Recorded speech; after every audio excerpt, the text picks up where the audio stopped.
Es para mí un verdadero placer y un honor estar por primera vez, por mi primer domingo predicando acá. Y es un honor muy grande porque sé que su pastor está de vacaciones y que me haya confiado el púlpito en su ausencia es un gran honor. Así que mil gracias por la oportunidad. En la mañana masticamos el inglés, pero hoy hablamos en nuestro idioma. Y claro está, vamos a predicar acerca de quién. Vamos a hablar de quién. De Cristo Jesús. Porque Jesús de Nazaret fue un maestro extraordinario. Y extraordinario es una palabra bien interesante porque literalmente quiere decir fuera de lo ordinario. Lo extraordinario es aquello que está fuera del orden, de la regla natural, algo que rompe el orden natural. Y fíjese, si Jesús era un líder extraordinario, un líder religioso extraordinario, es que la mayor parte de nosotros, líderes religiosos, estamos asignados a un templo, una sinagoga, una iglesia, un santuario. Y usted va, abre las puertas y espera que la gente llegue. Jesús no era así. Jesús salía a caminar por los valles, por los campos, por los poblados, por las ciudades, y buscaba a la gente y le hablaba a la gente allí donde la gente estaba. Y tenía una habilidad especial para discernir las necesidades espirituales. No se acercaba al sano, se acercaba al enfermo. Se acercaba a la persona que tenía necesidad, a la persona señalada como pecadora por la sociedad y a la persona que era rechazada por las demás. Y hay tantos pasajes bíblicos que pudiéramos citar para demostrar el amor de Jesús por los demás. Muchísimos pasajes bíblicos donde podemos ver el amor de Jesús por las personas más débiles y vulnerables de la sociedad.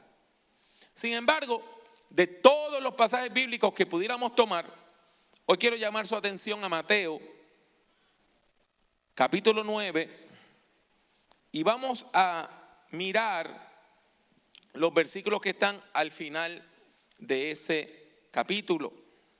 Mateo capítulo 9, y vamos a leer el del versículo 35 al 38. 35 al 38.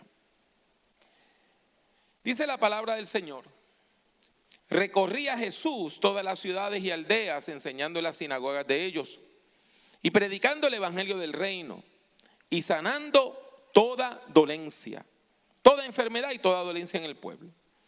Y al ver las multitudes, tuvo compasión de ellas, porque estaban dispersas, estaban desamparadas y dispersas como ovejas que no tienen pastor.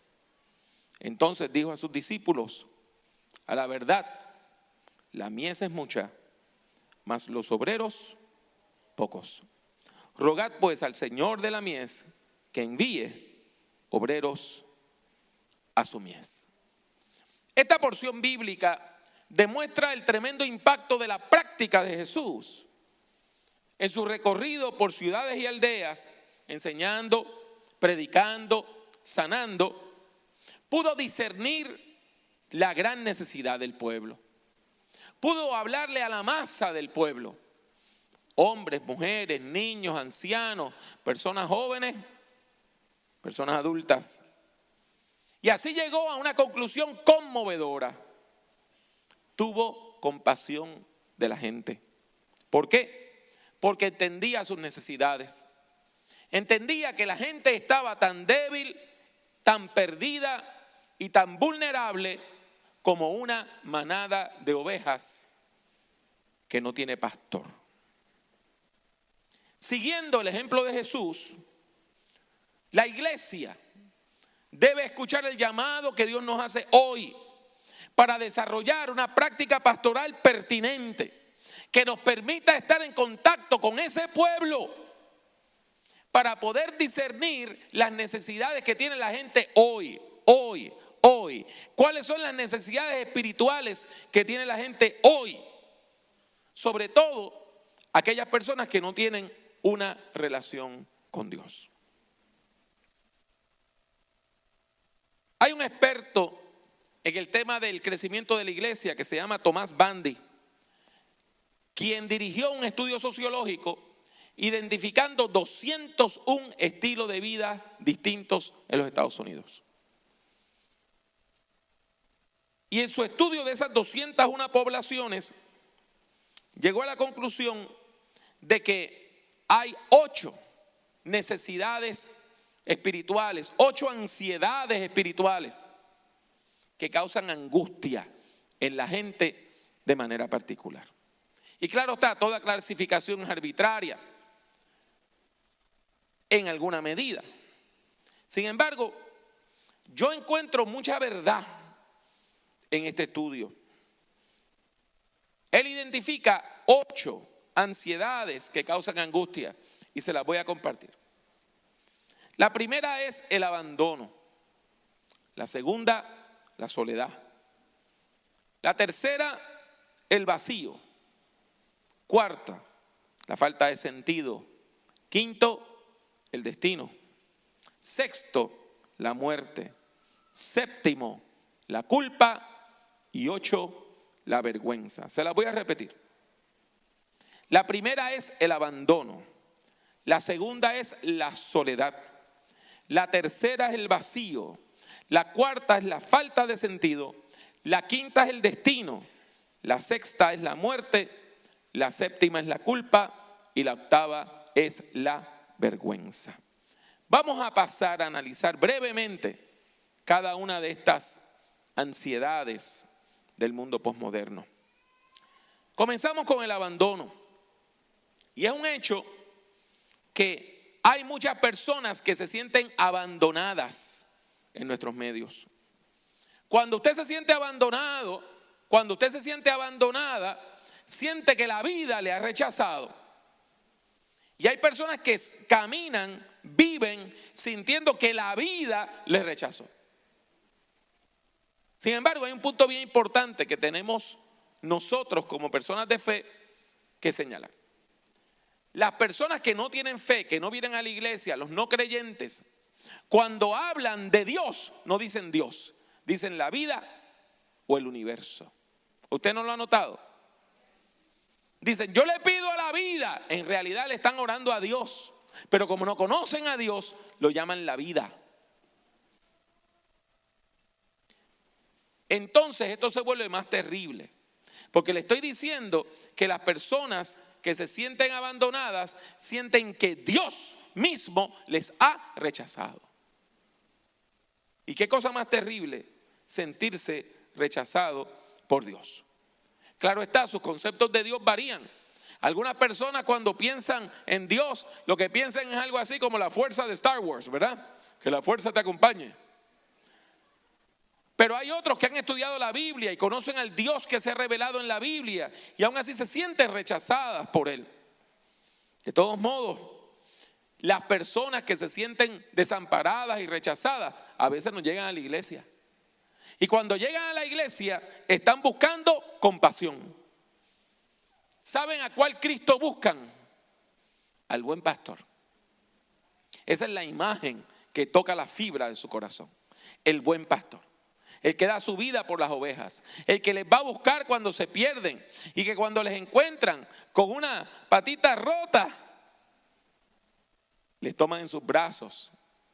Les llevan de nuevo al redil. Y le cuidan hasta que la persona vuelve a tener salud. En segundo lugar, tenemos la soledad. Y la ansiedad que produce el distanciamiento conduce a la soledad. La ansiedad que produce el distanciamiento conduce a la soledad. Y estamos viviendo una epidemia de soledad. Hay personas que están en medio de una galería, de un centro comercial, donde hay miles de personas y se sienten solas.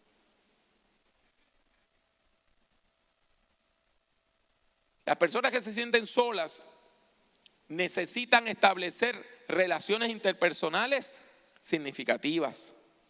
Y esto es bien importante, porque nosotros vivimos en un mundo de transacciones falsas. Hasta la máquina del banco conoce su nombre. Yo pongo mi tarjeta, ¿verdad?, de Bank of America, Y la mágicamente dice, bienvenido Jiménez Rojas, coma Pablo A. Pero es una transacción falsa. Una vez yo tuve un estudiante, estábamos hablando de estos temas, y un estudiante me llegó un lunes, en una clase de 2 semanas intensiva, y había decidido quedarse en la ciudad, no volver a su ciudad donde ministraba, y estuvo sábado, domingo en la ciudad, y nos llegó el lunes y comenzó a llorar en el salón de clase. Y me dice, su conferencia me hizo comprender que las únicas personas que me hablaron durante todo este fin de semana fueron personas a quien yo les pagué para que respondieran. El taxista, el mesero, la persona que estaba en la recepción del hotel. No había tenido una sola conversación real en 3 días. Por lo tanto, cuando la gente solitaria llega a la iglesia, están buscando al Cristo amigo, como dice Juan 15, que ya no los voy a llamar siervos, sino los voy a llamar amigos. Y quieren cantar, hallé un buen amigo, mi amado Salvador, contaré lo que él ha hecho para mí. Hallándome perdido, indigno pecador, me salvó y él me guarda para sí. En tercer lugar, hay gente que siente una sensación de vacío. Y las consecuencias de sentirse vacío pueden ser devastadoras, porque usted se siente perdido en la vida. Y hay personas que en el esfuerzo de llenar ese vacío experimentan ¿con qué? ¿Con qué experimentan? Con la droga, con el alcohol, con el sexo, con las religiones no cristianas. Y están buscando llenar algo. Y en el proceso de búsqueda, lo único que hacen es herirse más y más y más y más, porque están tratando de llenar algo que lo único que lo puede llenar es la presencia de Dios en la vida del ser humano. Mientras más buscan, más heridas están. Y cuando nos llegan a la iglesia, a veces lo único que han hecho es que en su búsqueda fallida han exacerbado su angustia emocional, existencial y espiritual. Y cuando llegan necesitan dirección. Eso es lo que necesitan, dirección. Necesitan sentir que el Señor les guía. Así que están buscando al Jesús maestro, al maestro de Galilea, al que puede decirle, siéntate a mis pies y escucha, para que encuentres dirección espiritual. La cuarta ansiedad es la falta de sentido. Y hay personas que viven angustiadas porque sienten que la vida no tiene sentido. Yo lo he dicho muchas veces y lo diré muchas más. Hay personas que sienten que la vida es una maldición tras otra. Y suena el despertador, bueno, ya no suena el despertador, suena el teléfono. Y le despierta en la mañana y maldicen el teléfono. Y se suben al auto y maldicen su auto. Y están en el tránsito y maldicen el tránsito. Llegan al trabajo y maldicen el trabajo. Y ven al supervisor y maldicen al supervisor. Y esas personas piensan que la vida es una maldición tras otra. Y que nada tiene sentido. Cuando una persona piensa que la vida es una maldición, y cuando una persona piensa que la vida no tiene sentido, siente que le falta algo, que es defectuosa. Se siente incompleta, se siente deficiente, se siente inadecuada. Cuando esas personas llegan a la iglesia, necesitan elementos que les ayuden a mejorar su vida. Y la Biblia tiene para eso muchas respuestas. La Biblia nos dice que cuando usted llega a la fe, Dios, por medio de su Santo Espíritu, le capacita, dándole dones, capacidades, habilidades y dándole virtudes. Por ejemplo, cuando usted llega a la fe, el Espíritu Santo le da virtudes tales como lo que se conoce como el fruto del Espíritu: amor, gozo, paz, paciencia, benignidad, bondad, fe, mansedumbre, templanza. Primera de Corintios 12, Romanos 12 nos dice que el Espíritu Santo da dones, tales como la sabiduría, la capacidad de orar por los enfermos. Efesios 4 nos dice que el Espíritu Santo da dones ministeriales, de manera que usted pueda ser maestro, maestra, evangelista, pastor o pastora. Eso está claro. Y ahí mismo, en Efesios 4, encontramos la imagen de Cristo, el hombre perfecto, a cuya estatura tenemos que llegar. Tenemos que llegar a la estatura de Cristo. La gente que se siente incompleta, que se siente defectuosa, necesitan al Cristo que les perfecciona, que les capacita, que les equipa para la vida. En quinto lugar, hay algo muy latino, muy latino. Es el gran mito que sirve de base a todas las telenovelas, hasta las turcas. El destino. Nosotros los latinos, las personas latinas, la comunidad hispana, tenemos un sentido de fatalismo, ¿verdad? Aquí hay un poco de colombiano, ¿verdad? ¿Cómo dicen en Colombia? Que el que nace a oscuras no se alumbra ni aunque ande vendiendo velas. Y que el que nace pa' maletero nunca le falta que cargar. Y en Puerto Rico decimos que el que nace pa' béisbol, y usted sabe el resto. Del cielo caen las pelotas de béisbol. Pues mire, nosotros vivimos a veces con este sentido de fatalismo, de que todo nos va a salir mal. Entonces hay personas que se sienten atrapadas por la vida. Y recuerdo lo que le dije hace un ratito, ¿quién es la vida? O sea, que se sienten atrapadas por Dios. Y sienten que no importa lo que hagan, jamás van a triunfar. Se sienten como Marc Anthony. ¿Recuerda la canción de Marc Anthony? Yo trato y no lo consigo. Así se sienten. Yo lucho y no lo consigo. Pero el problema es que acusan a Dios. Dios es el que no me permite, porque Dios me puso este destino. ¿Sabe qué? En toda la Biblia no hay destino. La Biblia no nos habla de destino. La Biblia nos habla del futuro que Dios da. No hay destino. No hay destino.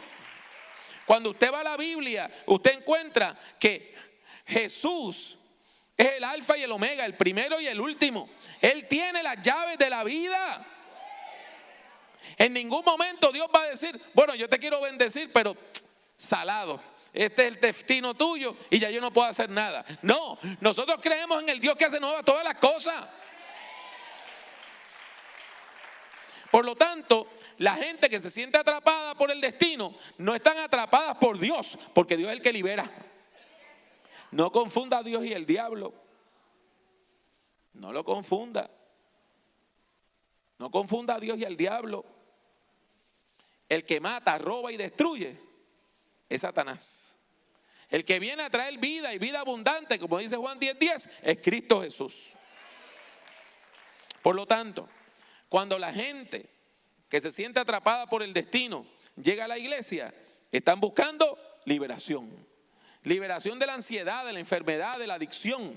Están buscando al Cristo libertador, al Cristo que rompe las cadenas, al Cristo que se enfrentó al endemoniado gadareno y cuando terminó el encuentro, el hombre estaba cuerdo. La Biblia tiene muchas imágenes en el Nuevo Testamento para hablar de la transformación, de la liberación que Dios hace en nuestras vidas. Marcos 1:15 usa la palabra arrepentimiento. Juan 3, el nuevo nacimiento. Hechos 3:9, la conversión. Romanos 12 dice que cuando usted llega a la fe, su mente, su entendimiento es renovado. Primera de Corintios 2:16 dice que el Espíritu Santo nos da la capacidad de pensar con la mente de Cristo. Efesios 4:13, como le dije hace un ratito, dice que podemos llegar a la estatura de Cristo. Hebreos 10:22 dice que el Espíritu Santo, que Dios por medio de su gracia purifica nuestros corazones por medio del bautismo. Primera de Pedro 2, del 9 al 10, dice que cuando usted llega a la fe, pasa de las tinieblas a la luz. Y Apocalipsis 2:17 dice que la transformación es tan radical que es como si Dios nos diera un nombre nuevo. Eso es lo que está buscando la gente que se siente atrapada por el destino, esa transformación. En sexto lugar, hay una realidad horrible que es la muerte. Y hay personas que viven muriendo. Se sienten asediadas por la muerte. A veces no les duele nada y están en perfecta salud, pero se sienten que están en peligro mortal. Y algunos de nosotros estamos enfermos y sabemos que es cuestión de tiempo. Es difícil vivir así. Cuando una persona sufre de una enfermedad crónica, una enfermedad terminal, el peligro de morir es muy alto en un tiempo relativamente corto. De forma similar, la gente que no tiene un problema físico, pero siente que está asediada por la muerte, tienen ideación suicida.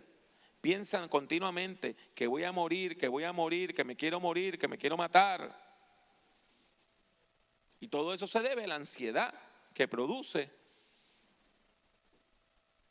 el temor a la muerte. ¿Sabe lo que necesita la gente que se siente asediada por la muerte? Esperanza. Predicación de esperanza. Necesitan escuchar al Cristo que venció la muerte. ¿Saben al Cristo que necesitan? Al Cristo resucitado, al que se le apareció a María de Magdala en el jardín, al que se le apareció a los caminantes de Emaús, al que se le apareció a Saulo de Tarso y le dijo: ¿por qué tú estás peleando conmigo?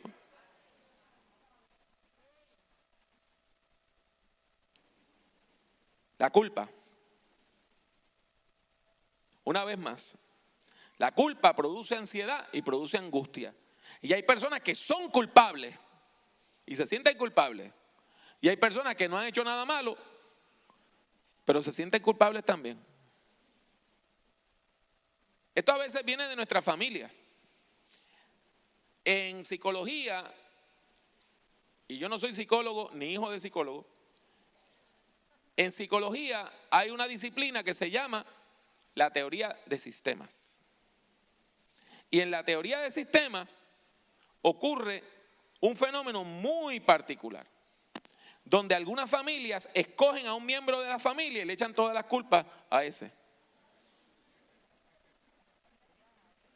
Se conoce en psicología como el paciente identificado.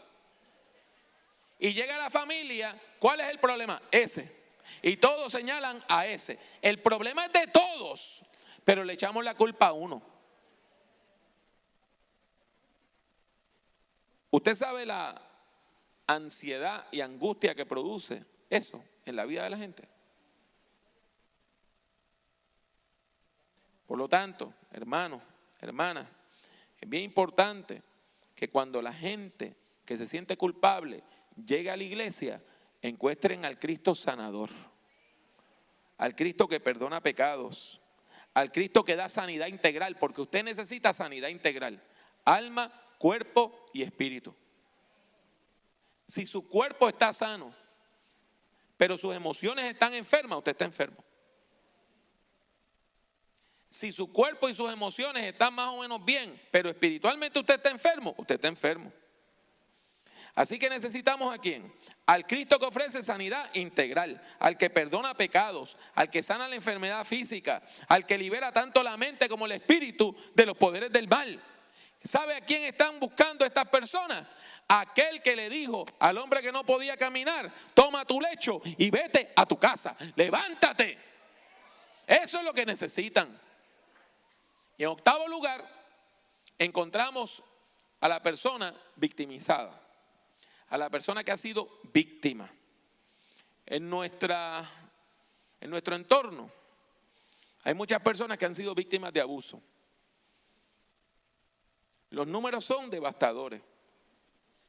Digo esto con mucho respeto, porque yo tengo hijas. De acuerdo a los números en Estados Unidos, 1 de cada 4 mujeres ha sido víctima de abuso sexual. El 25% de las mujeres de nuestra nación han sido víctimas de abuso sexual en alguna manera. Pero ¿qué hace nuestra sociedad? ¿Culpa a quién? A la víctima. Lo vimos hace poco en estas vistas de confirmación. Cuando una mujer levanta su voz, todo el mundo dice que ella miente y que si pasó fue porque ella se lo buscó. Entonces, ¿a quién le echamos la culpa? A la víctima. Y eso es lo que trae es ¿qué? Vergüenza.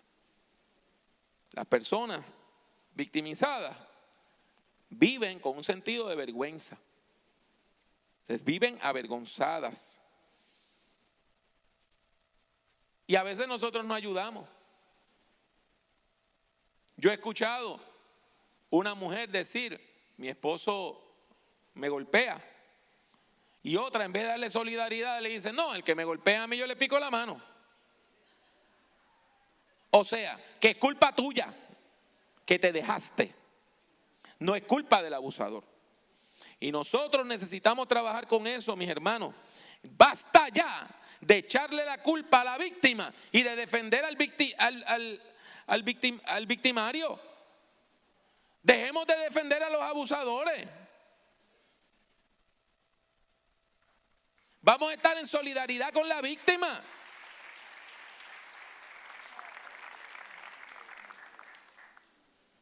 Cuando una persona victimizada llega a la iglesia, tiene, como dice Mateo 5:6, hambre y sed de justicia.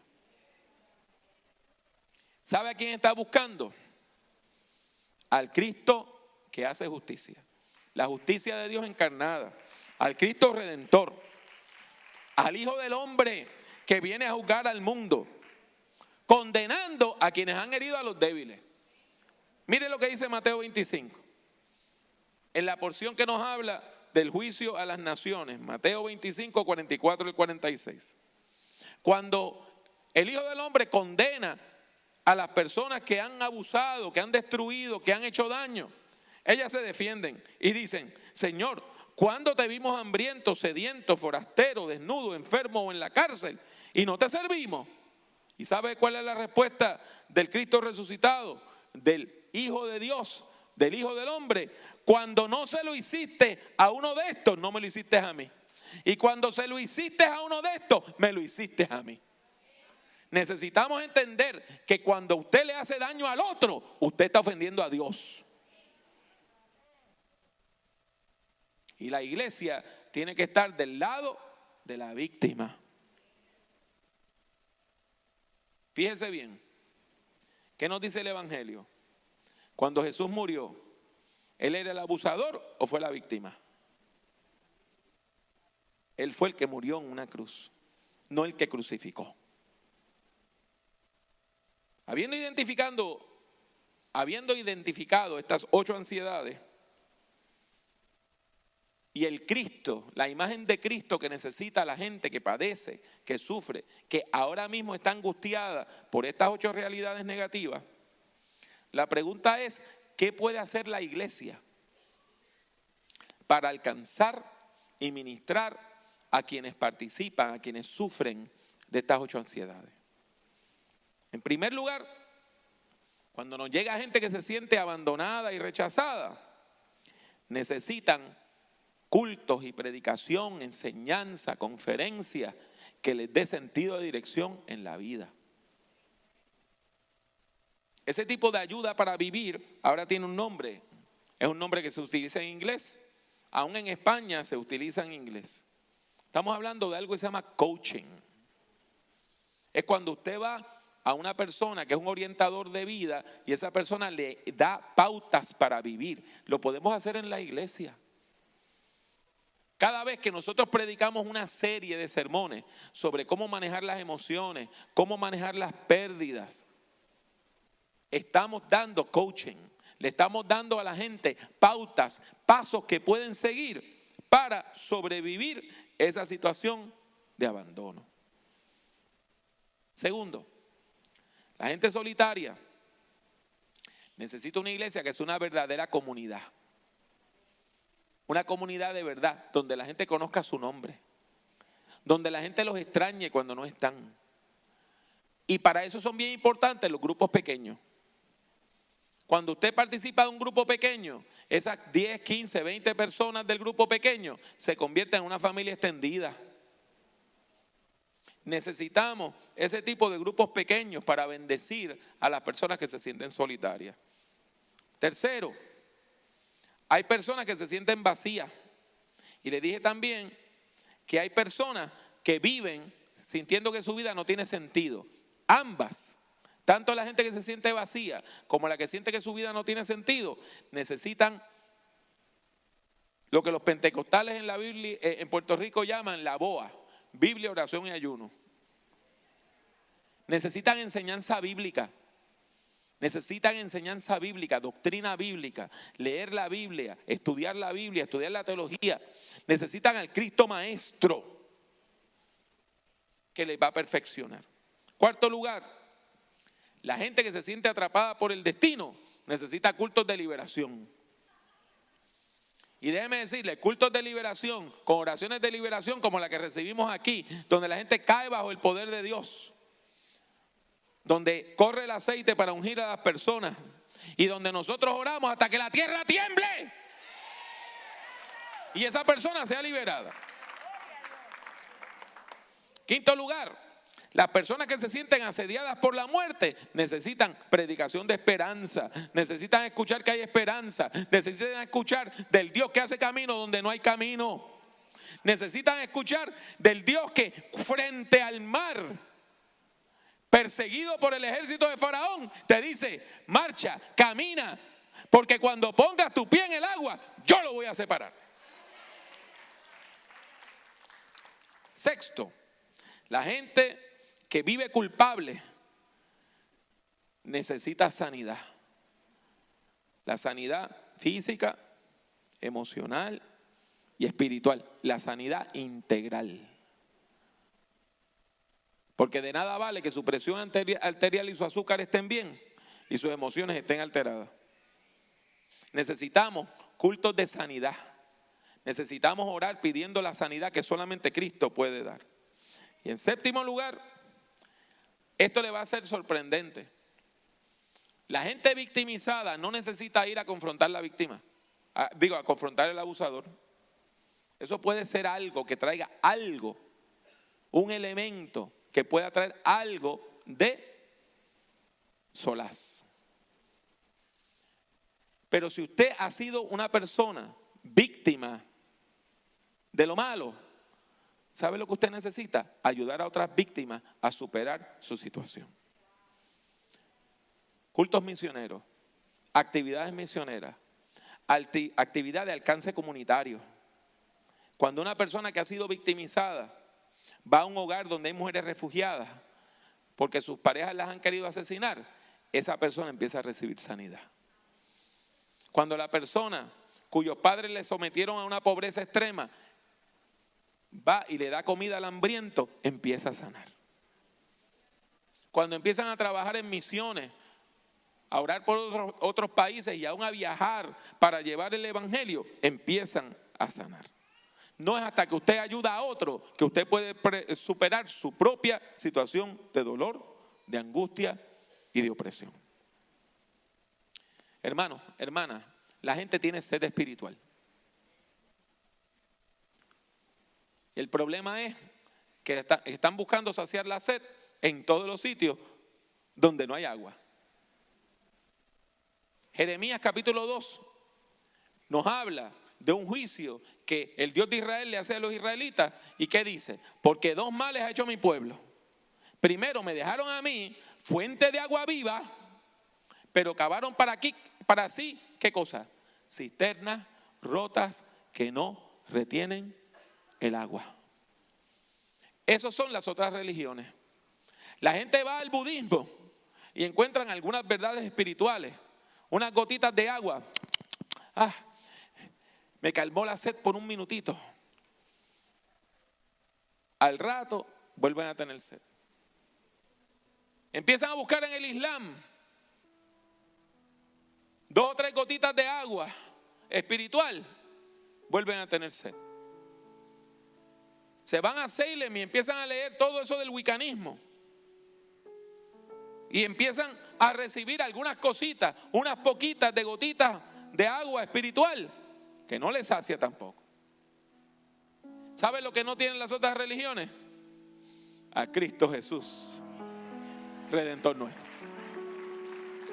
No tienen a aquel que dijo: el que bebiere del agua que yo le daré no tendrá sed jamás, sino que en él, en el agua que yo le daré, será para él una fuente de agua que salte para vida eterna. Nosotros necesitamos al Jesús que da agua viva, de la fuente de agua pura, no agua que se está pudriendo en una cisterna.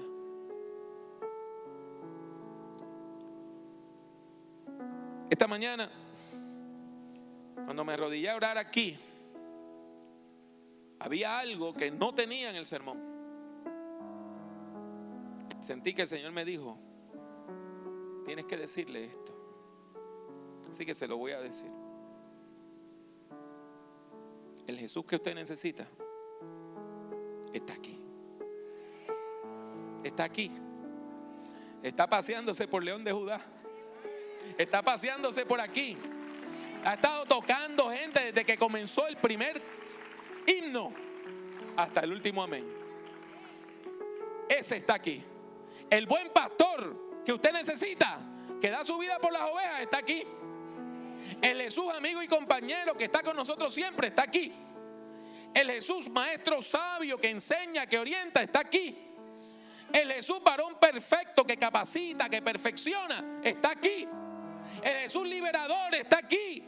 El Jesús que ha vencido la muerte con poder está aquí.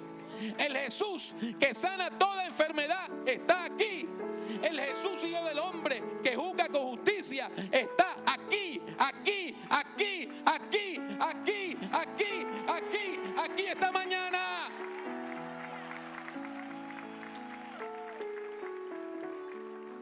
El Jesús que tú necesitas está aquí.